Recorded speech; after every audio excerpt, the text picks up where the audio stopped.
The 13 colonies, the Civil War, the Industrial Revolution and its consequences. North America is perhaps both the best and worst documented continent that humans inhabit. We've a plethora of documents, journals, photo, and film of nearly everything that has happened on this continent since 1607. But before then, things get a little less clear. The history of pre colonial America is a patchwork of folk tales, religious teachings, oral histories, and, the subject of today's episode, fascinating archaeological discoveries. You see, one of the most contentious facets of North American history revolves around one question: when did people first arrive in North America?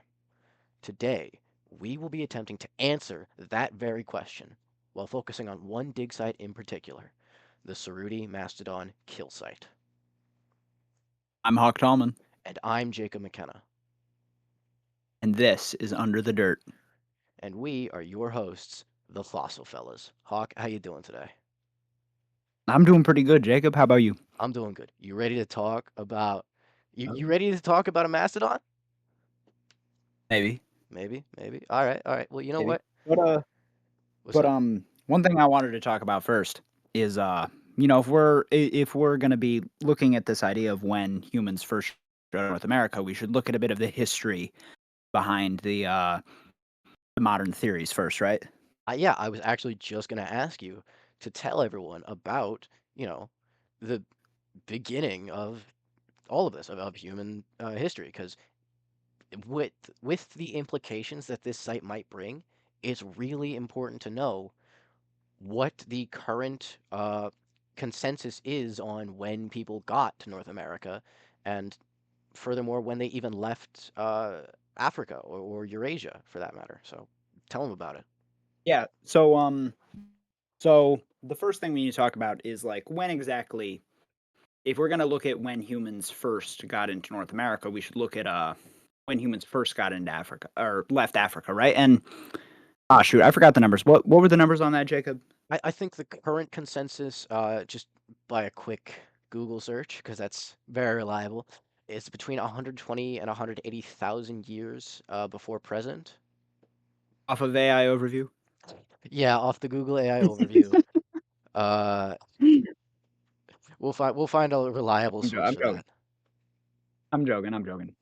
Um, so there's that, but and what you were probably taught in school was a number around 13,000 for humans arriving in North America. Most school textbooks say this. Most, I mean, Jacob, you guys went over America, Empire of Liberty, right? Yes, we did. Yeah, Empire of Liberty uses the Clovis first numbers in its first chapter when it's talking about pre-colonial groups It in does. North America. They use that, and that that number comes about in two ways. First of all, that was during a glacial minimum, so the Bering Strait would have been somewhat crossable during the winter. It wouldn't have been just like an utter wasteland. Hmm. It would have been so it's nice that that lines up with at the time the uh the first the first found artifacts, or the latest at the time artifacts and found of pre-colonial America, those being the Clovis fragments out of the buttermilk uh in at a site in what was it? Buttermilk Creek, Texas. And there was Um not to cut you off. I think the oldest of those Clovis points uh, was in, I want to say, Blackwater Draw, New Mexico. uh I can't confirm that, but I'm sure you have a good source. But yeah, anyways, if you see that number 13,000, that is probably where you're getting it from. Um this is it's coming off of how old those points are. Now this is outdated. Yeah. This is fairly outdated. But it's still taught in schools. So Yeah, That's and actually, but before we go on to the more the not outdated theories, I want to clarify something. We keep using terms Clovis points and Clovis first. These are in reference to the Clovis first theory. Now, the Clovis first theory is that the Clovis culture of uh, Central and Northern America were the first humans in North America, and the Clovis points are broadly any artifact from that culture, specifically remains of uh, stone tools. Just so that is well understood. Continue, Hawk. yeah, thank you for clarification. But yeah, this is still taught in schools. Um, I guess things like that just kind of happen when stuff becomes ingrained in science textbooks or history textbooks. Yeah, Um, it's going to be but a yeah, common you're theme throughout the episode that archaeologists are, when you're dealing with a field in which evidence is scarce, archaeologists will cling on to what they found and what their evidence proves and kind of die on that hill sometimes. So, yeah, yeah, totally. But the point is that's probably what you were taught in school. Um, However, that does not line up. That has changed now. So like Clovis first, very few archaeologists still hold on to that at all, and that is because of a couple things. There's the Meadowcroft. Oh, I can't remember the name. the Jacob, Meadowcroft, you know what I'm talking about. the Meadowcroft shelter? Yeah, the Meadowcroft shelter in Pennsylvania, right? Yes. Pennsylvania, right. So this is another site in Meadowcroft, Pennsylvania. Uh and it was excavated and it is just full of all sorts of artifacts, spear points, stone tools, and all of these dated back to around, well, it was 15 to 18,000 years ago, right? Yeah, I believe so. Meadowcroft. Yes. Yeah. Yeah, so that put it into contention. However, a lot of the archaeological community didn't consider this strong enough evidence. Um, they thought that the dating must be wrong because uh, the site had been lived in before.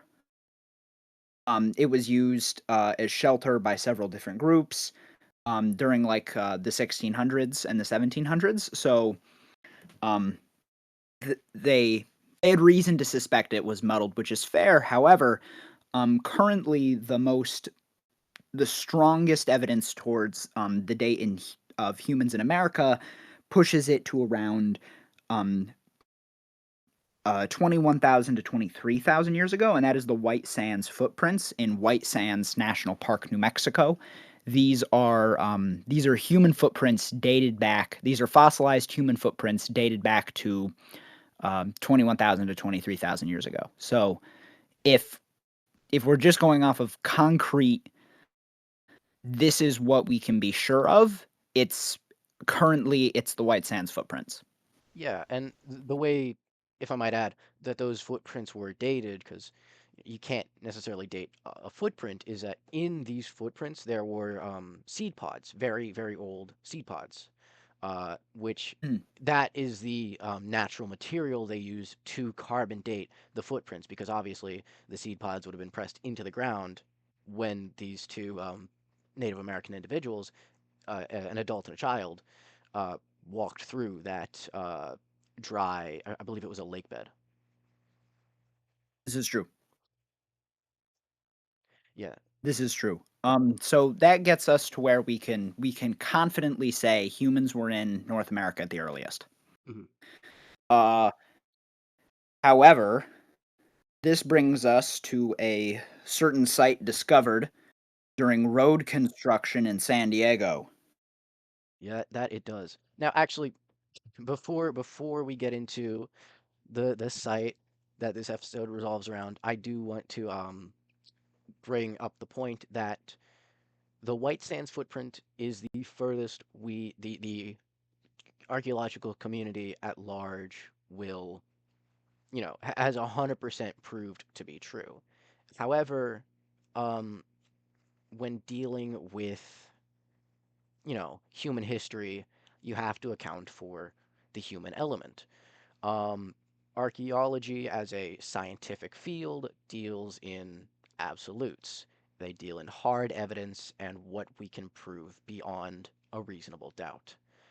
This does not account for, again, the human element. If now I don't have any sources for this on hand, but it is my general understanding that there are oral histories and folk tales from native people groups that date their people being in North America far, far longer than we can actually prove, far longer than we have physical evidence of. So do keep that in the back of your mind as we're discussing all this.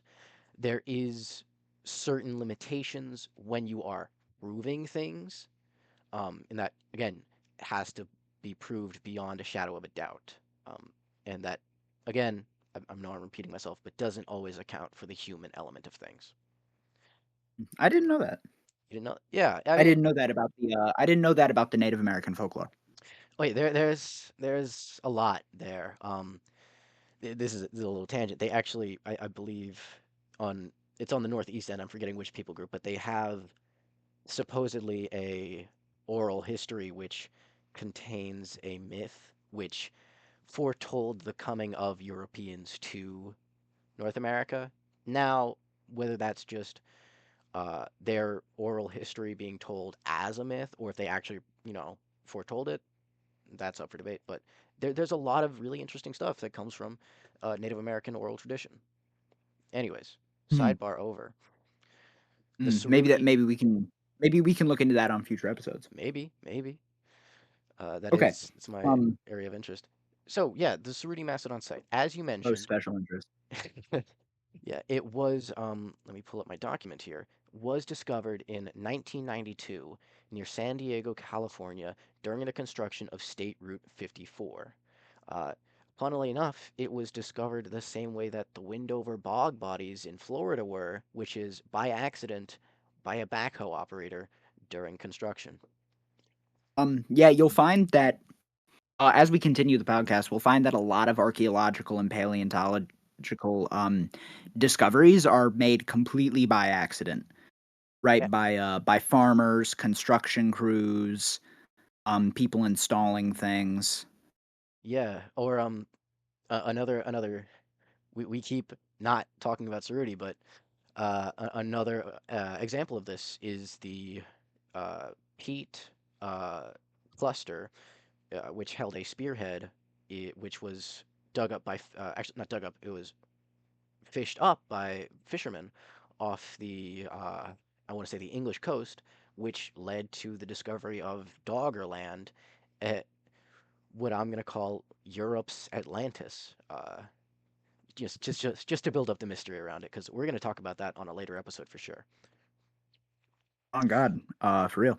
Yeah. Um, anyway, now you're probably wondering, fossil fellas, what the hell was the you keep talking about the Cerruti Mastodon site. What the hell was the Cerruti Mastodon site? So the Cerruti Mastodon site was it was a fossil bed, so it had multiple fossils, but the most interesting one was the American mastodon skeleton, which had several of the telltale signs of being butchered by early hominids.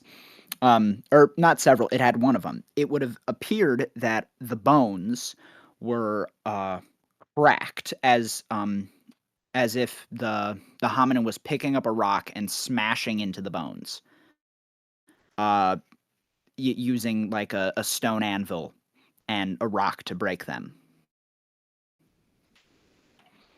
And this sparks an interesting discussion because if true, that would put hominins arrival in North America 110,000 years uh, before what we currently think. And as you can imagine, this idea faced some heavy pushback from the archaeological community.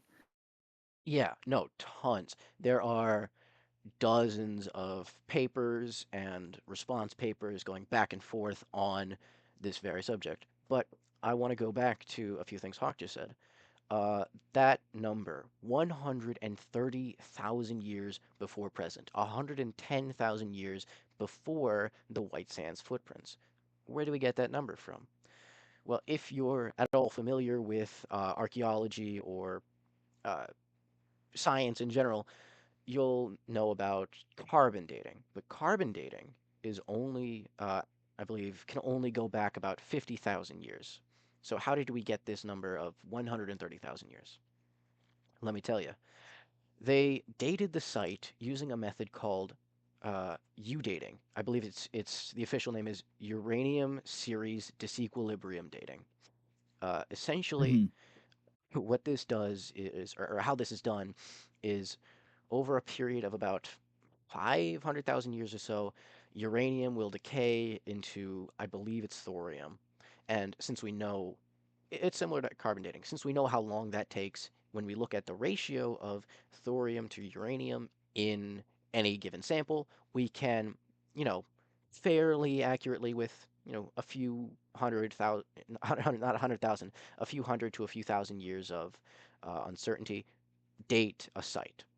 So while Hawk did mention that this site has faced much scrutiny, the one thing that has never been questioned by any paper is the dating of it. It is 100% beyond a doubt confirmed that these bones are 130,000 or so years old. Now, Yeah, so yeah, go ahead. um, there comes the question if because usually that's the first thing you would look into if you were trying to debunk something like this is, oh, certainly you must have gotten the dates right. But what I find interesting is that certain some of the pushback from it is that this might not even have been hominins, even though it really does seem like something only a hominin would have done. Right. So first of all, it lacks a lot of the telltale signs of hominin behavior. There's no scratch marks on the bones from cutting tools. There's no discarded stone tools in the area, and we have all of these things from sites that date earlier than the Cerruti Mastodon site in Africa. Africa's littered with them, so we know very much uh,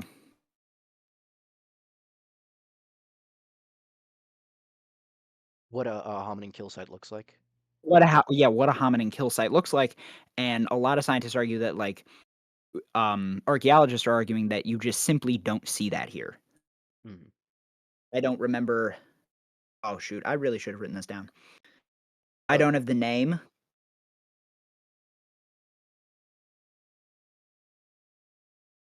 but yeah, it's lacking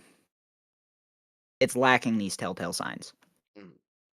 So yeah, so that's the first pushback, a lack of distinctive evidence, which is often found at other hominin kill sites. Or when we say hominin kill sites, we mean site of an animal being killed, done so by humans or other hominins, say Neanderthals or otherwise.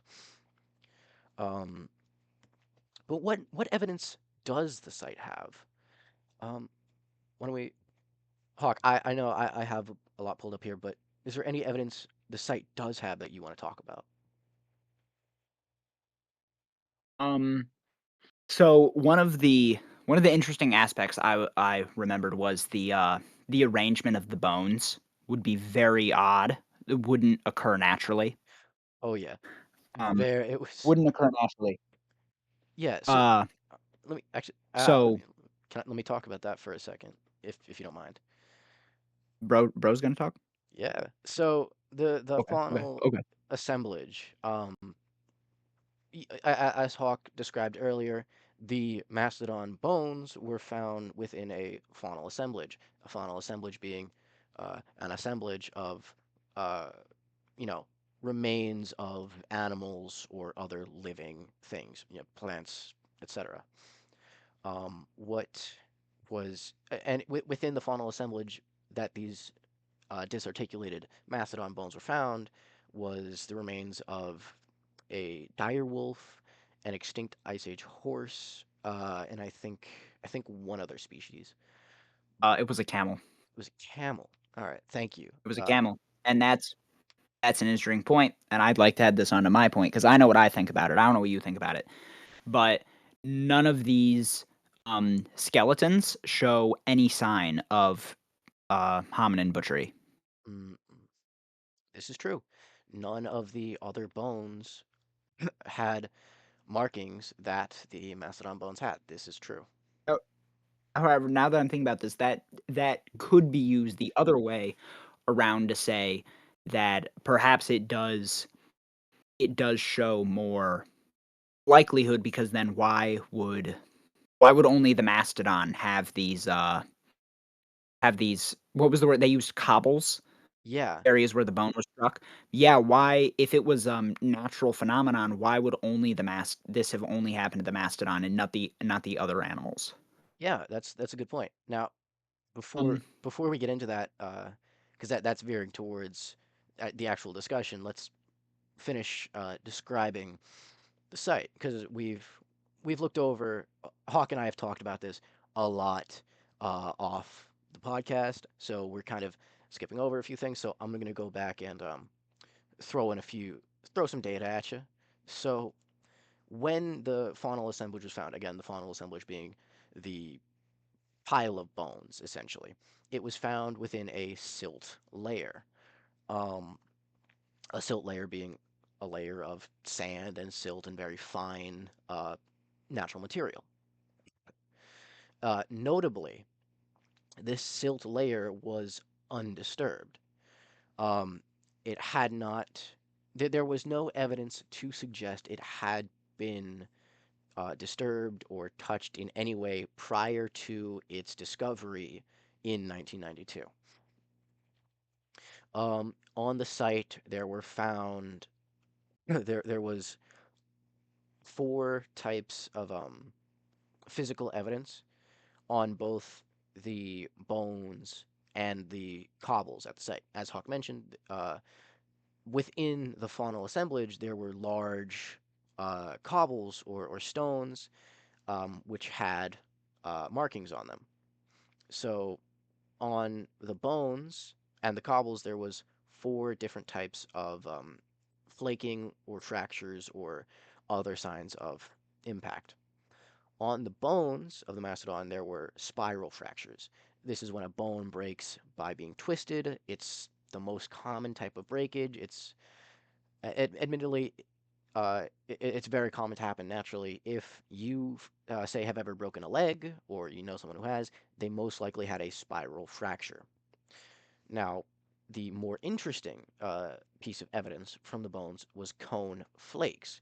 Now, cone flakes are flakes of bone which uh, come off of the bottom of a strike point. Essentially, cone flakes are indicative of some type of forceful impact of some object, in this case the cobbles, against the bone, and the cone flakes are what comes off the bone when it is broken by impact. Now, the impact flakes are the other side of that. The impact flakes are the flakes of stone that came off when it impacted the bones. You take the cone flakes and the impact flakes, these are both indicative of the cobbles striking against the mastodon bones and breaking them. Uh, it does not necessarily say whether that happened naturally or by outside influence, but it does say for certain that the bones were broken by these cobbles. Furthermore, there were bulbs of percussion on the cobbles, which essentially mean, excuse me, essentially are these little. Now, I'm not, an expert on rocks, but from what I've researched, bulbs of percussion are bulbs or deformations in the stones that occur when it percusses something, when it strikes against something else, in this case, the bones. And yeah, that's essentially all the physical uh, data and evidence at the site. Now, Yep, Hawk, why and don't you bring us into the discussion section? you forgot two things. The extent of the extent of the arrangement of the bones, Right, yes, I because did I talk feel about like that. it wasn't like they were just simply scattered in an unusual way. They were laid out in a way that would have been highly unlikely for them to for it to occur naturally. Um, one of the tusks was standing upright with its tip in the ground. So it would have been, It I appeared as guess it though was it already in the ground, but you understand what I'm saying. It was standing upright, yeah, it and penetrated several, layers of I don't know the exact terminology, but it went through several layers of dirt and other material, indicate well, not exactly indicative of anything, but I think that shows that it was stabbed into the ground purposefully, and that that didn't happen naturally. mhm. And then two of the legs were conjoined in an unnatural way, right? Yeah, yeah. Two of the so the femurs. I should note before I say this, not this wasn't a whole mastodon skeleton. This was bits and pieces. There were a few ribs, two femoral heads. I like the head part of the femur. I don't recall if there was two whole femurs, but there was certainly the two femoral heads. Um, I recall most of the torso being there. Was it? Okay. Yeah, I Most of the torso was there. okay. That's yeah, we'll throw up a graphic on screen for all of you to see just how much of the skeleton was there. But Yeah, I as have, you have it? in one of my papers, I have a graphic of it. All right, we'll throw that up on screen. So, but you are right. Two of the femoral heads were placed touching one another. Um, Hmm. yeah, which I mean, even for people, the tops of our femurs aren't naturally touching. So that was a very interesting formation of this faunal assemblage, to say the least. Yeah, for sure. I think that about all covers for what the, like, physical evidence that was there is.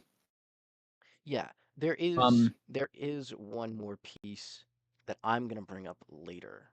It's really okay, interesting. Mister Bro's got his secrets. I got my secrets. Um, so the first thing I would like to mention is if we are gonna go full send, this was hominins, I would like to mention, why is our fossil record of hominins in North America so weak? I mean, it's practically non-existent. Yeah, that's true. The fossil record in North America of humans, anyway, is very sparse. Why is that, Hawk? So first of all, I'd like to mention that humans have been given whatever the given whatever the truth of the Cerruti Mastodon site is, humans have been in North and South America for the shortest period of human history. It is so, and it takes fossils a really long time to form. I mean, fossils take 10,000 years to form at the shortest. I didn't know that. That's really interesting. Do you know Yeah. why that is, or is that just It anaerobic, just given the process, it takes a long time. Fossils form via anaerobic decomposition in sediment. mhm, Uh, so they take a long time to form, interesting? right? It's like, why does oil take so long to form? Well, it's a really long process. Um, so that would be one point. So another reason North America has such a nice fossil record is the tar pits. And uh, even given my stance on the Cerruti Mastodon kill site, I'll be the first one to admit that the evidence appears to show that humans just simply do not fall into tar pits. Um, there's only one documented instance of a human falling into a tar pit, supposedly falling in to a tar pit, and that's the La Brea skull. However, um, information on the La Brea skull is real spotty. It was discovered in 1914 in the La Brea tar pits in California, and it wasn't properly analyzed until the 80s. And when it was finally properly analyzed, only one extremely short, only one, you can find this on JSTOR, I believe, under the La Brea skull. Only one incredibly short analysis of the skull was made, or at least that I could find. If you can find anything else on it, please share it. But it would appear that perhaps one of the most important fossils in the North American fossil record was discovered, looked at briefly, and then never touched again. Um, the skull consists of the cranium and several bits of vertebrae, which isn't a lot, but it's still a skull. It's still evidence of a human. If I recall, it dates back to 8,000 years ago, so 6,000 BC. Um, Yeah, but that's the number I read as well. And I now obviously you went and you got the only, well, possibly the only official document on this. Um, I didn't, so you've got more knowledge on this than I do. But from the quick research I did, it seemed as though they measured the skull to determine the ethnicity of this, what was we determined to be love a skull woman. measurement. Yeah, We love guys. it. Under the dirt loves faulty pseudoscience. Yeah, we love science that is only used to say that one group of people is better than another. We love it. Uh, yeah, so essentially they measured her Um, skull, which, it's yeah, go ahead. So, yeah, it wasn't it clearly it was not the most professional, or I would even dare say qualified anthropologists who were looking at this skull. Yeah, for the record, It skull measurements is not valid scientific process.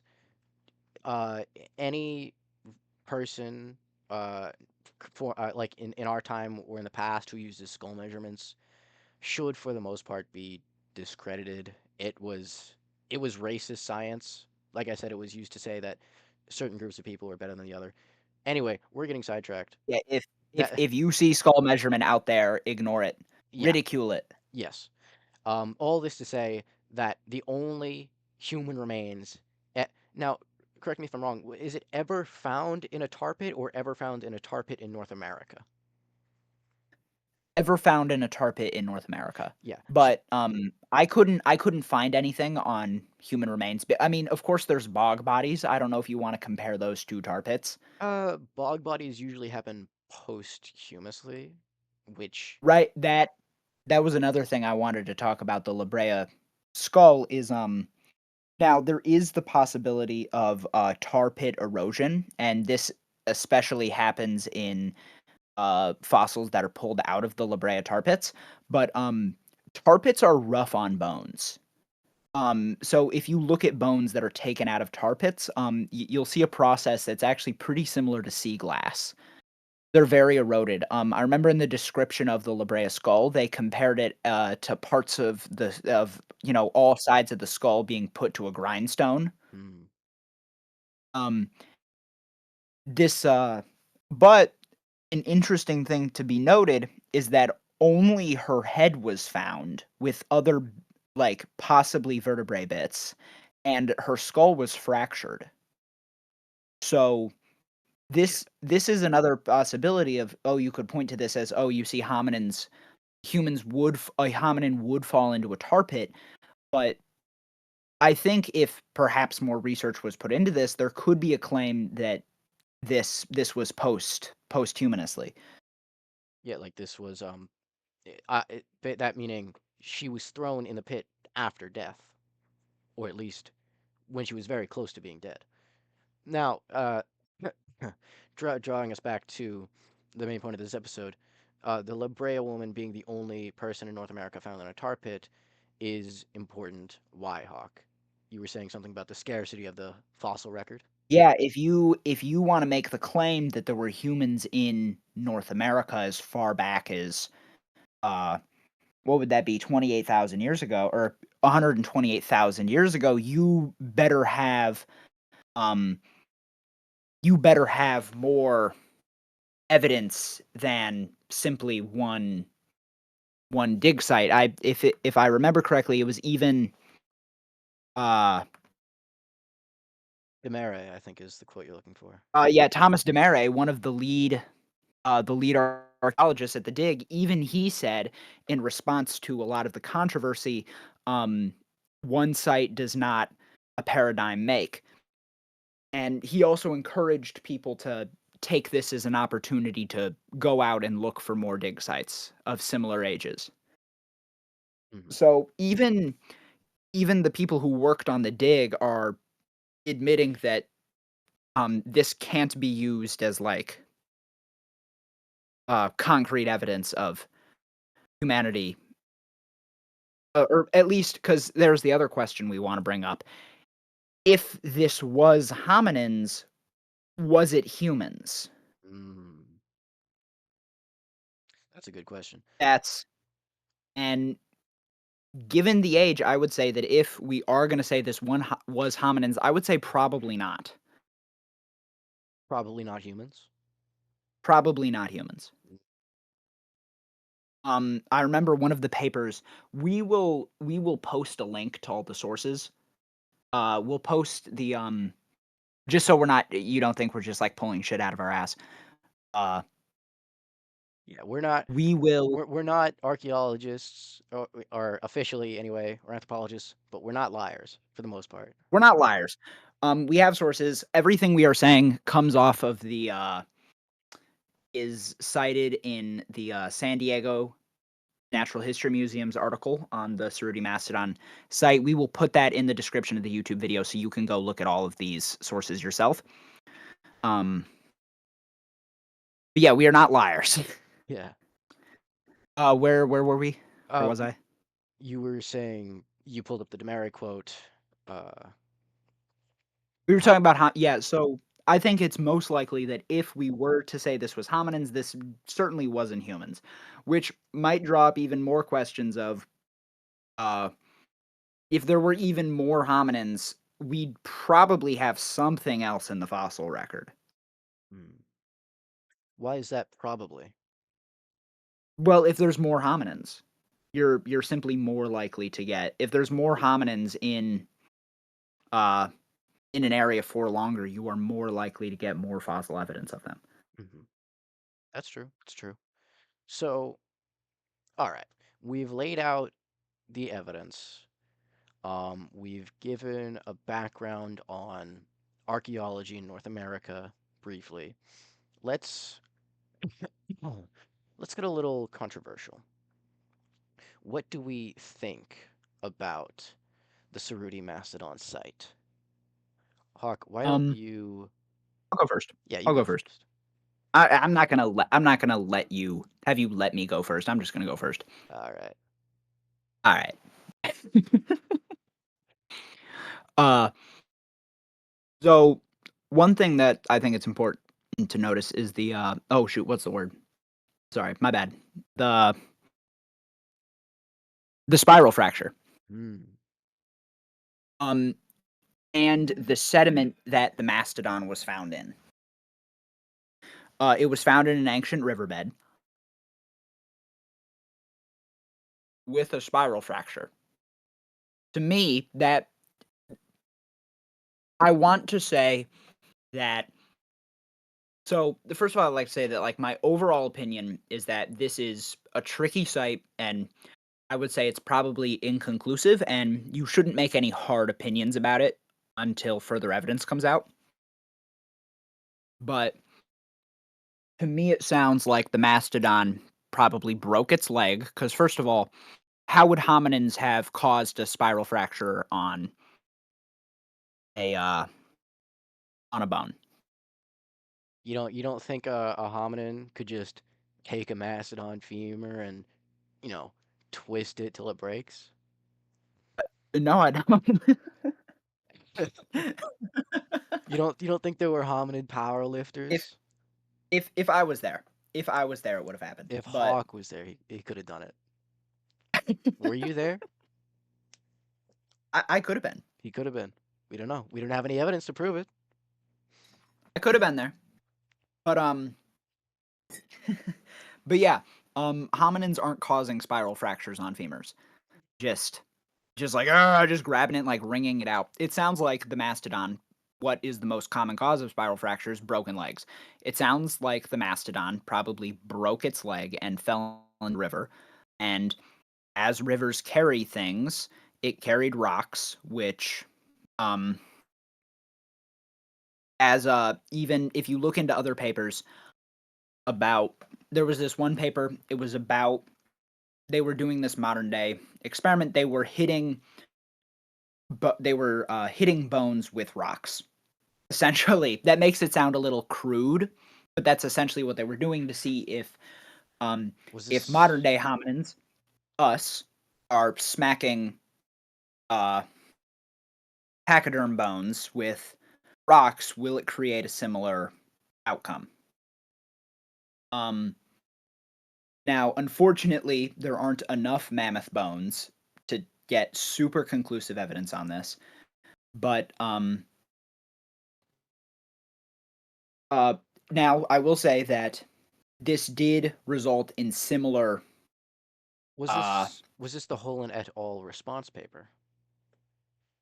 this was not. This This was was an not. unrelated paper. Okay. If I recall, all the Holland paper claim the Holland paper doesn't provide any new evidence. It's making the claims that the um that Demure and his team didn't provide enough evidence to make the claim that this was hominins. Uh, If I recall, Hollinet said extraordinary claims require extraordinary evidence. uh, think you might be confusing the papers. Holland et al. Was uh, par, I actually was Demure's team. Oh, this is crazy. Bro got the My fault. papers mixed up. Okay, All right, we all get papers mixed up. yeah, just to clear the air, Holland et al. Is referring to papers written by Stephen Holland, Thomas Demere, and Richard Cerruti, and a few others. uh, Essentially, they were the first to write a paper on Cerruti, and they proposed the theory that the breakages were caused by hominins, and have I believe do still propose that claim till this day. I believe the paper you're Okay, referring to is I could Ferrero et al. Ferrero. Yeah, this is true. Ferrero makes the claims that the that there's just simply isn't enough evidence, which that the claim is so extraordinary that it would require more evidence to prove. Which is a Um, fair claim.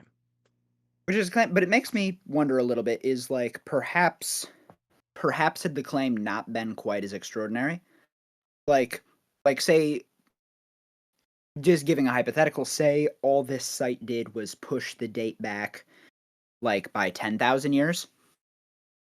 So 30,000 years ago, I wonder if more archaeologists would be more likely to take the claim of hominins causing this seriously.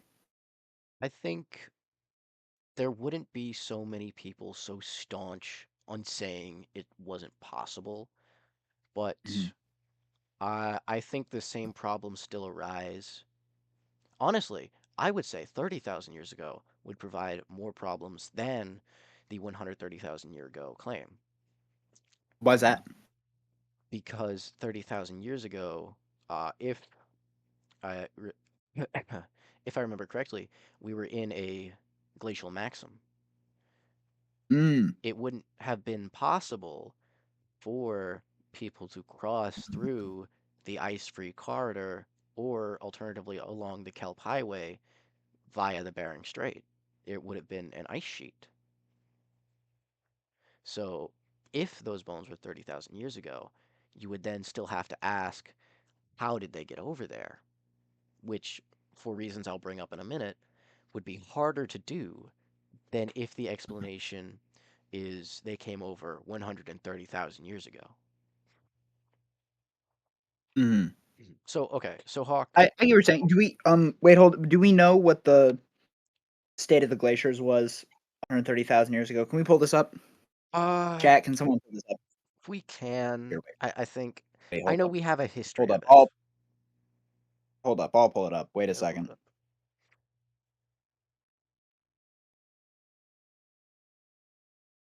All right. While you're pulling that up, um, I'll just I'll yap a little bit. Yeah, we do have some history of the glaciers and the ice sheets uh, from 100,000, 200,000, a long time ago. I don't know exactly how far it goes back, but we we have evidence to suggest um or evidence that proves rather of, the ice ages, one of the five ice ages of Earth happening, I think 2 billion years ago. So, we have evidence of that. I think we have evidence that shows the That state. was that was after. Well, I mean, that's really like what is that? That's I might be getting it wrong. Are you talking about the post-Cambrian Ice Age? Uh, 'Cause that wouldn't have been 2 billion. Not that. Let me pull it. We're so Bro, it unprepared. was We have to quick. pull stuff up. Hold on, I got it. Okay. Did you pull up that? Okay, guys. This is the first episode. We're still getting the hang of this. There will be problems in this episode that will most certainly be fixed. Like in the next episode, we'll probably be a bit more prepared. Anyways, did you find that I don't want to call this a trial episode. we're trying things out. Did you find what you were looking for?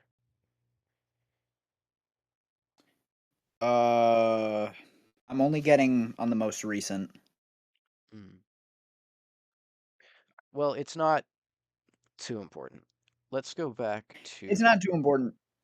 so, Um, but if there was a glacial minimum going on, then I would say the theory might have a little more backbone to it. But on the flip side, I would say if there was a glacial maximum going on, the claim that Demire and his team are making is under even more fire. mm, Because I guess your only option there would be to either say that hominins somehow got across, or hominins were back even later, sorry, you said an interglacial. or even earlier. Do you mean a glacial maximum? Did I say minimum? Yes. I meant to say maximum. So if there was a glacial maximum going on at the time, Demire's claim is under even more pressure. Okay, that's fair. Okay, so before I say what I think, do you have any last claims you want to make? Uh, I don't think so. It would just be that my claim is that this is a strange, tricky site that I think has opened the door to a lot of really good questions.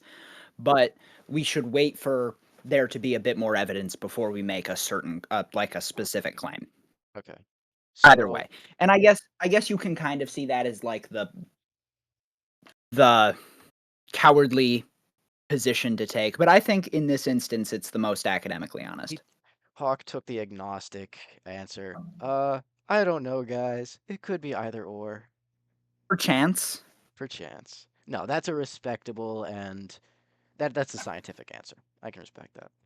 So before I say what I think, You said if there was a glacial maxim, then the Cerruti and Demure claim that this was in fact hominids is under more fire. Um, I would say yes. I have it pulled up here that 130,000 years ago was roughly the start of the last interglacial period, as in the interglacial period prior to the one we're in now, known as the Emean or Amian, or I'll throw up the spelling on Mhm. screen. So it was in fact right at the start of that interglacial period, which So notably it was right at the start of a glacial maximum of a glacial minimum, an interglacial of a period. gla- Yeah. If I said glacial period, I retract that. I meant interglacial period. Okay. Oh, should we explain what a glacial maximum and minimum is? We should. Okay, so ice ages. You know them, you love them. We're in one right now, actually. Brr. Yeah, it's cold. But Uh, we're in ice age right now. But we're in a glacial minimum. yes. So the Earth has gone through five ice ages. I can't name them all right now, but the current one we're in is I want to say Quaternary, something like that. Um, maybe. yeah, we're in an ice age, but as Hawk mentioned, we're in glacial minimum. What's a glacial minimum, Hawk? So currently, our glaciers are receding. Almost They're gone, huh? heading back. Almost gone. That might have been our bad. That might have been humanity's bad. But Yeah, either way, even if we weren't here, the Earth would have still been uh, relatively warmer than it has been in, I'll say, recent Earth history. So in like the tens of thousands of years. yeah. So, This, yeah, we're in a glacial minimum. The glaciers have receded. Uh, glaciers are glacial impact on Earth is minimized. yeah, They've been pushed back to the poles yeah. Essentially, a glacial minimum is why people can live in most of Europe and North America and part of and South America as northern well, Asia. and Northern Asia. Yes. Um, During the previous glacial maximum, most of Canada and a lot of uh, northern America, as in the north of the United States, was ice. It was a glacier. Um, If I recall, they reached as far down as uh I don't know the parallel exactly.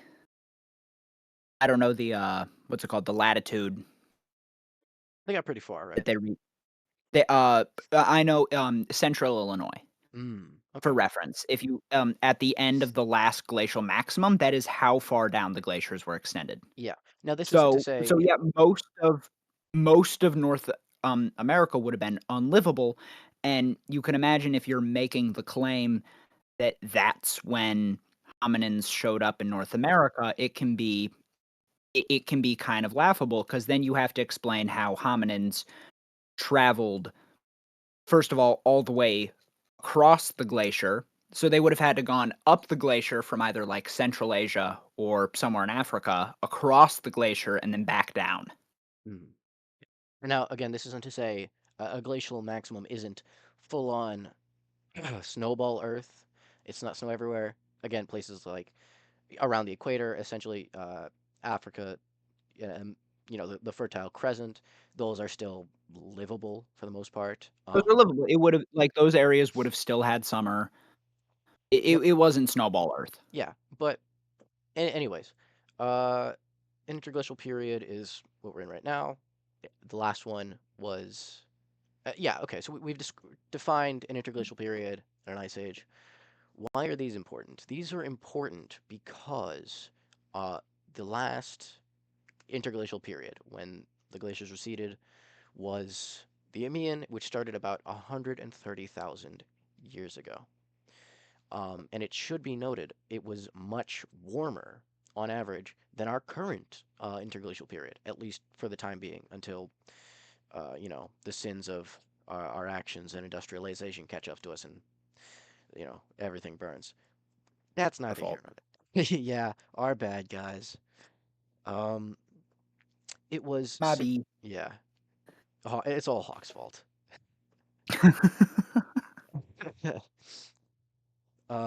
So the Eemian period was significantly warmer. For example, most of the Sahara Desert was uh, it was green. I believe it was a tropical rainforest. um, Um, I don't know exactly on that, but if it was green, but no, Not a rainforest, there's but a myriad of it was probably a lot like it was probably a Savannah. Yeah, yeah. Sorry, I was savanna. getting my places confused. What I was thinking about is that in Norway there is physical evidence of uh, plants such as oak trees and I think Holland. Anyway, the plants in Norway, which currently is it's cold. Yeah, I forget the official term for it. Tundra. Yeah, it's a tundra. Currently, Norway is considered a tundra. Sorry, scratch that. Not Norway. Denmark. Denmark is what I'm thinking of. There was a study in Denmark which showed evidence of oak there during the last interglacial period, which means that while current day Denmark is a tundra, during the Eemian, it would have been more like a temperate forest, more like we see here in New England. Are there are there not are there not oak trees in modern day Denmark? I mean, I think there are. There's no way. I mean, Denmark is right north of Germany. There's no way there aren't Uh, oak trees. there, There's no way there aren't like deciduous trees. yeah, I think there are, but look, I didn't read too much into the study. I just know that they use that as evidence that it was much warmer and that it was not the same sort of environment as it is today. Like I said, today it's a tundra and like a Right. like one of those evergreen forests versus a temperate forest, which you would see again along New England and down towards the upper South. Mhm. Anyway, why are we talking about this? Why are we talking about how the last interglacial period was warmer? Well, Because go ahead. oh, okay, okay, never mind. You continue. Continue. All right, I'm cooking. Let me cook. This is important because of one thing. Um, okay, so we mentioned earlier the ice-free corridor theory, or the idea that humans crossed over from Eurasia to North America via the Bering Strait. Um, why is it called the ice-free corridor? Because those glaciers would have melted in a way that there was a corridor from the Bering Strait down through Alaska into the continental United States. Um, now, obviously, there aren't glaciers anymore. Well, there are, but they've receded, so we can't physically see this, but I'll throw an image up on screen so you can see what I'm talking about. Anyways, the Eemian being warmer means that during this interglacial period, at the very start of it, that corridor would have been open, making it possible and also more plausible that people could have traveled from Eurasia to North America via that route. And now I said more plausible. There is some debate over the ice-free corridor theory, as it within this interglacial period, because if you can imagine, as the glaciers recede, there was not really much left under them. It was kind of a barren tundra. There really wasn't much flora or fauna living there because it had just been under ice for however many 100,000 years. But that's where we get the Kelp Highway theory, which is where instead of going through the corridor, they went along the western coast, feeding off of the very plentiful and nutritious kelp forests that would have been available to them. Regardless, I think it would be more plausible for them to travel along either of these because it being warmer during the Nemean would mean that it would be more habitable or hospitable for flora and fauna to live in that area. It would have been easier for plants and animals to survive. Plants and animals are food for a migrating group of people. It would have been, I believe, a lot easier then to travel across the Bering Strait to North America. Uh, it would have been easier during the Eemian because it was warmer and because food would have been more plentiful. All right. So you've been listening to me yap for about glaciers and glacial maxims and whatever for a minute now, and you might be wondering why does any of this matter? We're here to learn about 138,000-year-old Mastodon. What do the glaciers have to do about it? And I'm getting to that. So Hawk, you said what you believe about the site. You believe it's a tricky situation. I'm not a coward like Hawk, and I'll say what I think with my chest. I think the Cerruti Mastodon site was, in fact, the breakages on the mastodon bones were caused by hominins, um, and I Mm. do believe there is evidence to suggest that it was very much possible for hominins, Homo sapien or otherwise. I'm gonna go with non-Homo sapien hominins to have been in North America 130,000 years before present. All right, let's hear it. All right, that's my take. Let's hear it. Make your case. I feel like I've pretty thoroughly made my case. Yeah. So why do I believe this? There's a few reasons. One, I think it's funny to go against what the majority of the archaeological community is saying. Uh, that is not the main reason, but you know, Or really just went, not to play devil's advocate. yeah, not to play devil's advocate, but yeah. No, Okay, okay, I do okay. genuinely believe there is a very high chance this was hominins for a few reasons. So the first one I'll bring up is you mentioned earlier there was uh, experimental archaeology done on you said it was some sort of bone. I forget the term you used. Some sort of bone? Yeah, you Oh, mentioned green bone. Green yeah, bone. So, bone that is not it's not been dried out. It's still fairly fresh. yeah. I meant the animal it came from because you used a specific. Oh, pachyderm. Yeah. So pachyderm, this could be elephants, mammoths, mastodon, anything anything like that. Mm. Okay.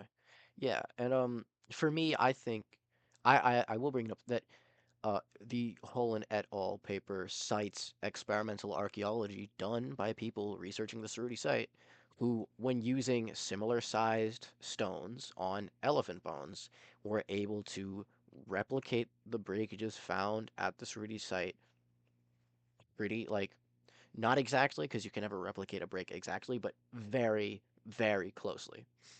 To me, that is evidence that it is at the least possible, which is the first thing you need. You need proof that it was possible.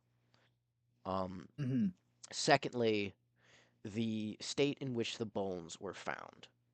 Um, the unusual density of the faunal assemblage is just, it's unnatural. You brought up earlier that it was found in, you claimed it to be a riverbed. Uh, not claimed, the consensus is that this fossil bed was an ancient riverbed. It was a silt riverbed. mm, and I've seen that claim a few times. Um, but I to that say, and the whole in it all reply uh, brought this point up first, and I agree with it, is that just riverbed or not. Um, well, actually, no, it is a riverbed, but that doesn't really matter because of the state the bones were found in. They were found in an undisturbed silt layer, and the cobbles were found there as well.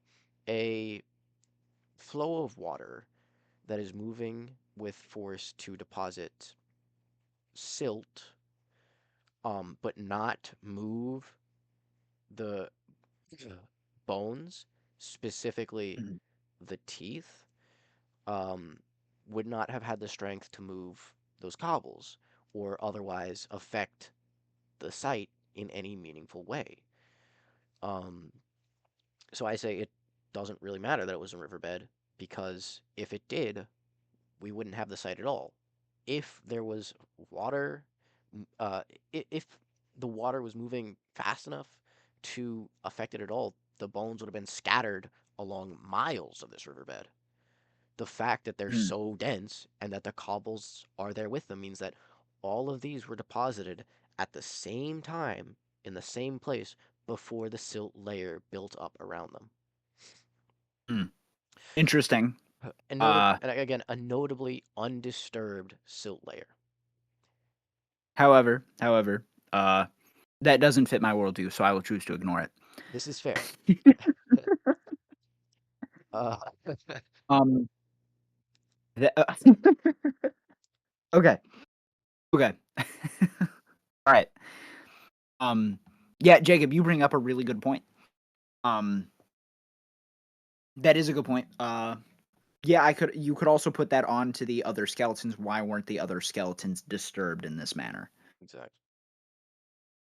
Right, S- because if this was a riverbed that was moving fast enough to have, carried the cobbles and disarrayed the mastodon bones, it would have done much more to the other bones. Yeah, we wouldn't have the mastodon teeth there.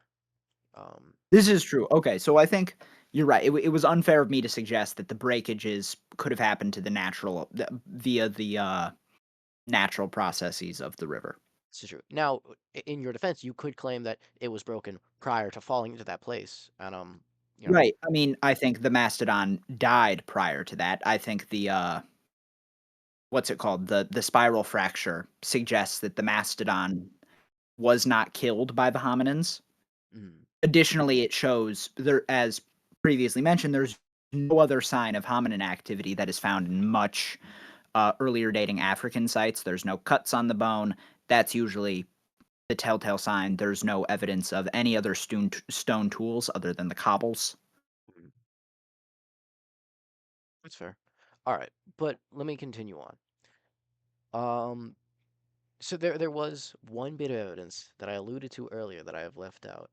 Uh, Isotopic analysis revealed that the cobbles had on them, on the damaged side of the cobbles, one side of the cobbles notably had, again, as I mentioned way earlier, flaking and bulbs of percussion. On these damaged sides, they contained isotopes that were only present on that side and not the other, indicating they were picked up off of the bone after after impacting the mastodon bones. So that's just further evidence that there was that. So one of the claims against my belief is that, or my theory is that whatever evidence from the bones that is on the stones, like I said, isotopes or whatnot, could have just happened via natural processes, via water flowing over them, via natural erosion. But I believe that this isotopic analysis indicates some intent in that these stones were picked up, used to strike the bones, and then placed, undamaged side down. Mhm. Furthermore, one other piece of evidence I have failed to mention is that, let me pull it up here. There was, I'm forgetting where is it? Hold on, give me just a second to pull up the term. I believe it was pedagogic carbonate. And I'll get into what that is in a second. Uh,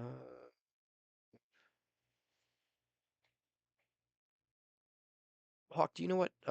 Sorry, I'm struggling to find this in my document. Do you Mhm. have any knowledge as to what pedagogic carbonate is? I don't have any knowledge as to what pedagogic carbonate is. You don't. Okay.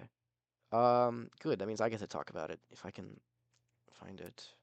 Me pedagogic carbonate. Here we go. Okay. So the bones were in a layer of pedagogic carbonate.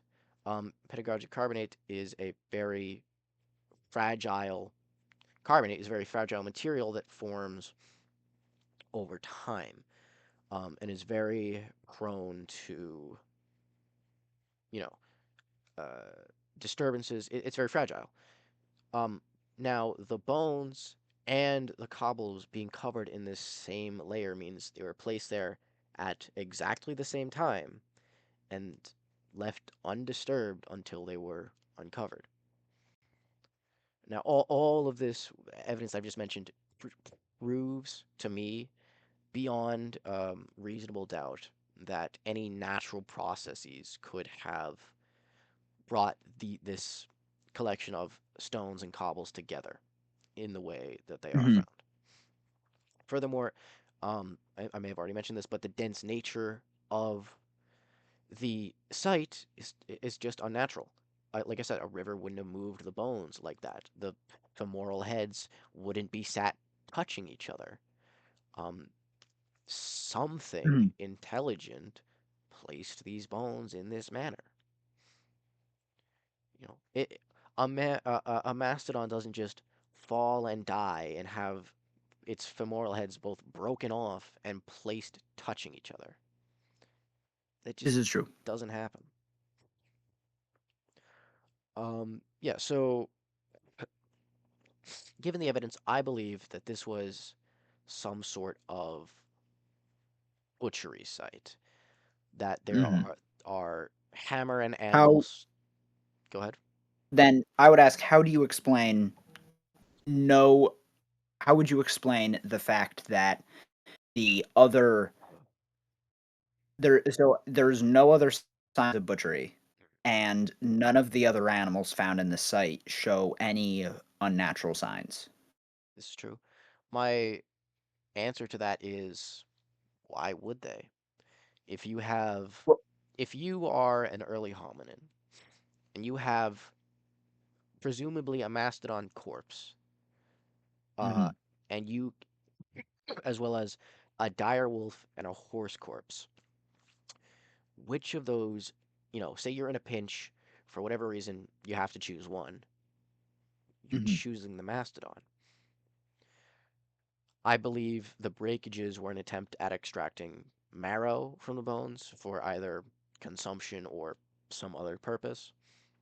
mhm. And I think it just, you know, It's why choose those two smaller, less useful animals over the mastodon? well, I mean, in other butchery sites, present all of the present animals have signs of butchery on them, not just like one or the other. It's true. Um, to that, I argue there there could be any number of reasons as to why those other animals weren't butchered. Um, Mhm, and it might again, it might not even be a butchery site per se. It could just be a disposal site. Um, right, or it also could just totally be this is where the mastodon naturally died, because it does sound like the mastodon naturally died here. True. There's no signs of humans killing it. If there would be scratches on the bones. Yeah. Um, I shouldn't say human hominins killing it, otherwise there would have been scratches on the bones. And and of course there's that spiral fracture, which I think suggests that this mastodon died by breaking its leg. Yeah. So Um, that actually that's a really good point. So yeah, it could be that the mastodon naturally died here, where evidently is a place where animals die, given the other bones in the faunal assemblage, and that hominins just came along, saw, ooh, free mastodon corpse. We get to live another few weeks off of this, you know, bone marrow and all that. I see. Yeah. I mean, I don't see a reason why there necessarily has to be evidence on the other animal skeletons. Why lack of that disproves hominin activity in regards to the mastodon. I think it definitely disproves that this being like an active butchery site. That's fair.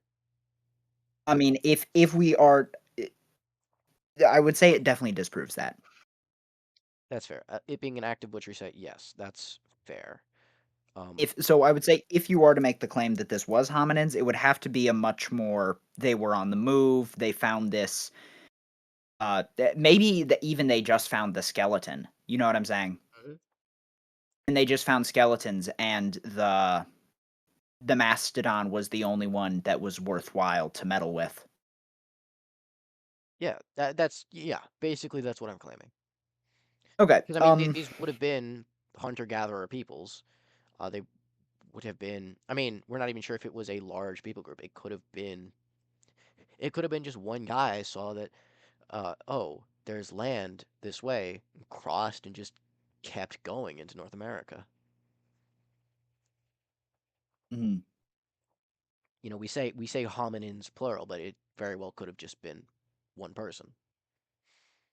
Mhm. Yeah, totally. Uh, it could have been one person, yeah. And that would also explain why, um, like, less work is done. If it's just one person, you don't have time to Yeah. be butchering entire animals. Yeah, I also think that explains, or that can be used as an explanation for the lack of, a fossil record. It's, I'm not claiming that entire groups of people or small civilizations were in North America this early. My claim is that at least one person, one hominin, Crazy claim. There was one dude. It was Bigfoot. it, we figured it out. Bigfoot was the one hominin that crossed the ice-free corridor during the Eemian and ended up in North America. I mean, think about it. A dire wolf wouldn't be big enough for a Bigfoot to bother with. Mhm. Yeah, you know. Yeah. Anyways, my claim is that at least one hominin crossed over into North America 130,000 years ago. I would say that's definitely an interesting claim. Uh, I will say that that claim makes a lot more sense than this being an active butchery site and that like hominins took down this mastodon. Um, However, I don't think that that's the claim. The claim is just that hominins are responsible for what we see. Yeah, that is what Holland et al. Claim, and that is what actual archaeologists claim. And it does. Yeah. When I Um, say at least one, I'm doing that to cover my bases. People travel in groups. Like the smallest end of it would have been between 10 and 20 people, I imagine. yeah. All right, Hawk. We've been going on for Um, like an hour and 20 minutes now, which is insane. uh, so I think my claim still stands on uh it, perhaps um I think your claim is definitely makes a lot more sense than the claim than like other claims that hominins existed on a large scale Yeah, in the North Americas. I mean, it's definitely possible that a couple groups wandered over.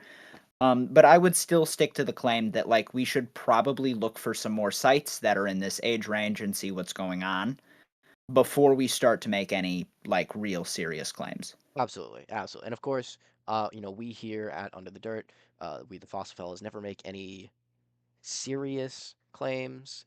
Everything, unless we provide a source, for the most part, we're throwing out what we think about something, what our opinion is given the current data. We're not professionals yet. Give it a few years, we'll have our degrees, and then we'll make official claims. But for now, we're just two guys telling what we think. But what I was trying to lead us to is let's wrap up by you just did it pretty well. You summarized your claim, why you think that very succinctly. Um, and I'll just, you know, cut out all the yapping. I think the Cerruti Mastodon site is evidence of hominin activity in North America 130,000 years ago because of the Native American oral history, which dates. Oh, you're standing on the Native American oral history. Yeah, I did fail to mention that earlier, but I'm bringing it up now because I just remembered. Now I will have to look more into that, because they don't. There isn't much written history. Again, it's an oral history, and a lot of it is the way it is presented isn't very.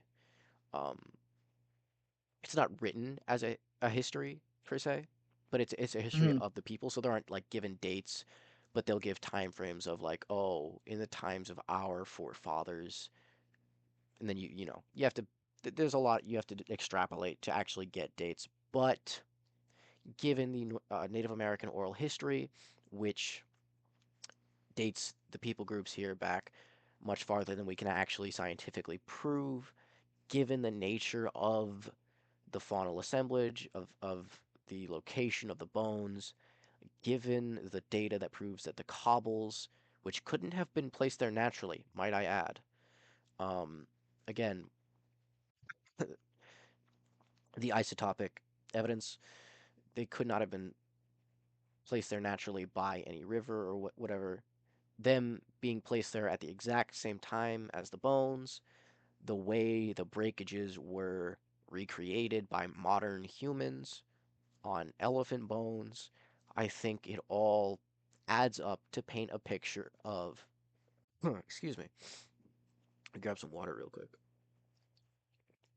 It all adds up to paint this picture of a group of adventurous early humans or hominins seeing this, what had once been covered by a glacier, this land bridge open up before them and deciding to venture out in hopes of, you know, new hunting grounds or what have you, and ending up in what is now San Francisco, California, stumbling across the body of a mastodon and making the most of it. That's my claim. I would say that's a very bold claim. I am nothing if not bold when it comes to my claims. I would say that's a very bold claim. Uh, but I'm not gonna pretend like I also don't have bold claims. Yeah, that's As in future episodes, we'll come to see. yeah. Um, What's your claim on Bigfoot? That's a bold oh claim. well, I think we're gonna find out We'll in find the out. next couple of episodes. Yeah, I think. But yeah, so that's what I think. Hawk, you said what you think. Why don't we pass it off to the audience? I mean, if you've made it this long, you're you're an hour and 20 or so, however long this comes out to be. You must Minute. have some opinion. Yeah, you must at least care, or you put this on and walked away. Which I mean, thank you for the watch time, but Yeah. Um, if you made it this far, thank you first off for listening to thank you so us. much. Thank for listening to us two knuckleheads yap about our special interest. Uh, for we want to know, what do you think? Do you agree with me? Are you wrong and agree with Hawk? Um, do you think we're both completely out of our I think depth we're and both should wrong. never talk about archaeology again? What do you think? If if you liked it, which again, if you made it this far, hopefully you did, drop a like. Again, leave a comment. Tell us what you think. Um, if you have any suggestions for future episodes, we've got a few lined up that we're going to talk about.